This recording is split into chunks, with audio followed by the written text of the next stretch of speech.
Thanks, Gabe. I am here with Mr. Katz, who in partnership with Al Libfeld have bred some of the most impressive trotters of recent times. And Marvin, you sold a few nice colts and fillies at the Lexington Selected Sale this fall with more to come. Yeah, we were very well received our crop this year. We had the sale topper for the first night session, Father Patrick Colt out of designed to be a great race mare that we raced, of course. And it's clearly the market is saying that they like what we're bringing to the sales ring, and we're very excited about that.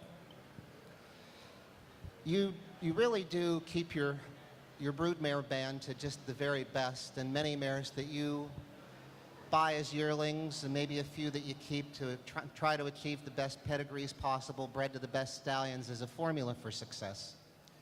Yes, we're long participants in the business, and I think we have surrounded ourselves with some of the very best people in the industry to assist us. And as I've said many times in the past, our team of Perry Soderberg and Jimmy Glass, Bob Brady, the trainers that we use, Jimmy Tactor, Julie Miller, Tony Alanya, they're among the top in the business, and we've learned from our own businesses professionally that listen to the right people, take their advice, and generally will help you go in the right direction.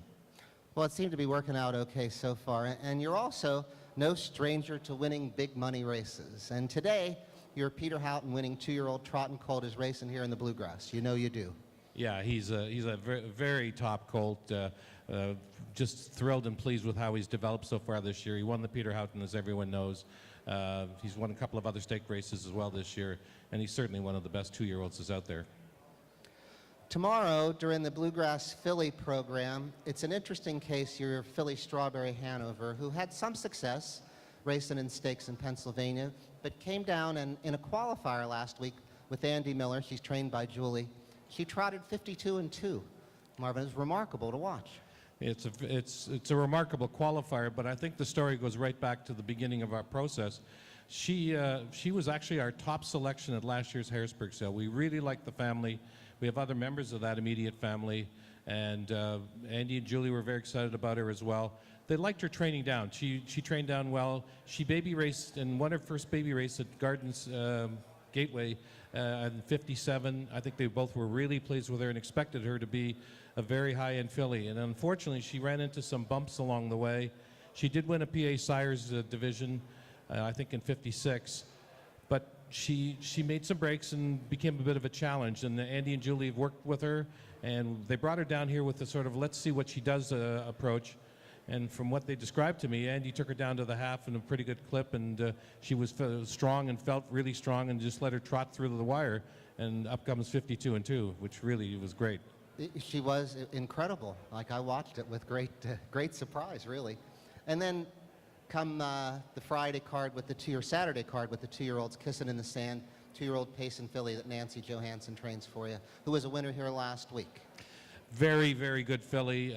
Also won in the kindergarten in 51 and change at the Meadowlands. Nancy's liked this filly almost from the beginning. She was very high on her. Comes from a great maternal family. And here last week she beat Rainbow Room, which was very unexpected, and very pleased with her performance. Yeah, it's great to take on the best, and that's what happens here at the Red Mile.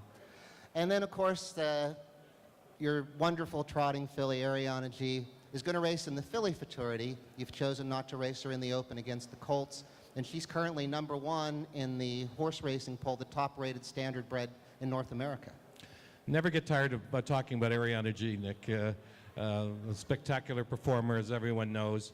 I've been asked this by others, why did we decide to go with the fillies? And I think she has nothing to prove. She's raced with the colts 3 times this year. She's clearly demonstrated that she can beat them and race very competitively with any of the colts in the country. But I think in terms of the race in front of us and in our long-term plans, it was prudent to probably stay with the fillies and go that way. She'll go heats on Sunday. The Breeders' Crown's ahead of her. And for all those reasons, I think we had to go forward. Right, looking forward to the Breeders' Crown.